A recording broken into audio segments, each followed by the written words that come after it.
Γεια σας, σας καλωσορίζουμε στο κανάλι μας. Αν δημιουργείτε βίντεο, είστε στο σωστό μέρος. Σήμερα θα δούμε ένα όμορφο εφέ κίνησης με κείμενο. Πάμε να το δούμε.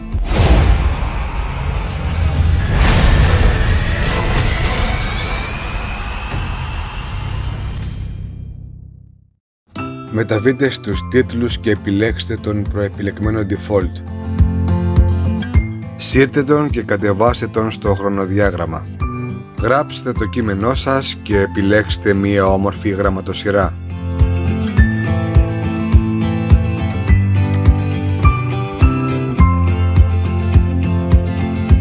Από αριστερά έχετε την επιλογή να επιλέξετε διάφορα όμορφα preset που θα ομορφύνει το design του κειμένου σας.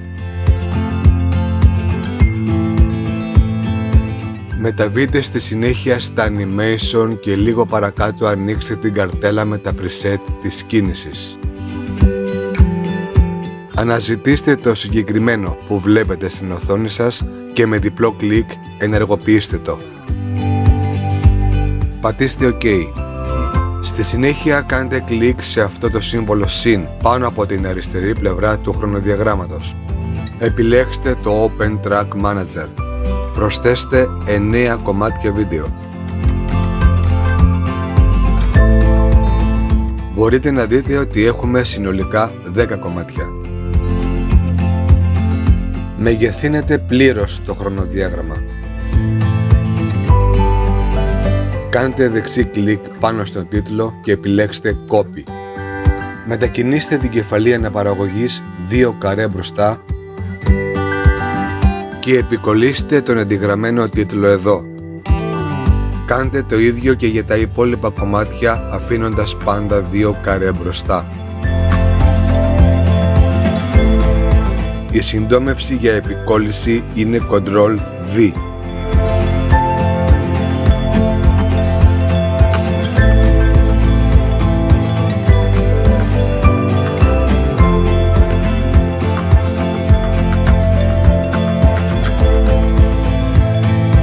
Αφού τελειώσουμε με τις επικολλήσεις, επιλέγουμε τον τελευταίο πάνω τίτλο με διπλό κλικ και μεταβαίνουμε στην καρτέλα βίντεο. Ανοίξτε την καρτέλα σύνθεσης και μέσα σε αυτήν διατηρήστε 100% τη διαφάνεια για τον συγκεκριμένο τίτλο. Ορίστε τη διαφάνεια του ένατου τίτλου σε 90%. Ορίστε τη διαφάνεια του 8ου τίτλου σε 80%. Διατηρήστε τη διαφάνεια του 7ου τίτλου σε 70%. 60% για τον τίτλο του 6ου. 50% για τον τίτλο του 5ου κομματιού. 40% για τον τίτλο του 4ου τίτλου.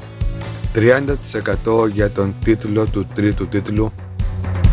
20% για τον 2ο τίτλο.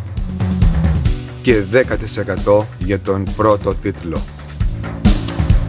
Αυτό το εφέ είναι πλέον έτοιμο. Πάμε να το δούμε.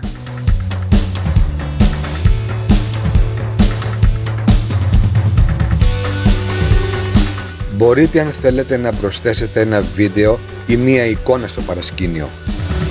Για να γίνει αυτό επιλέξτε όλους τους υπότιτλους και ανεβάστε μία θέση παραπάνω.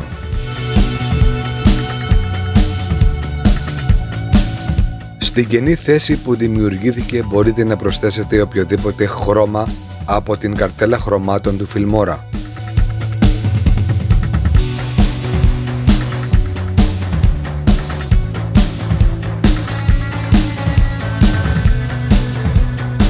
Μπορείτε να προσθέσετε το δικό σας βίντεο.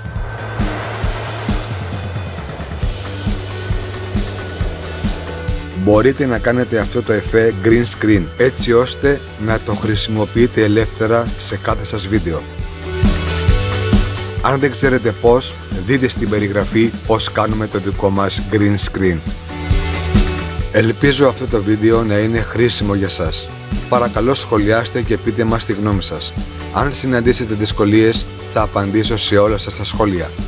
Μέχρι την επόμενη φορά, μέχρι να τα ξαναπούμε, γεια και χαρά σας.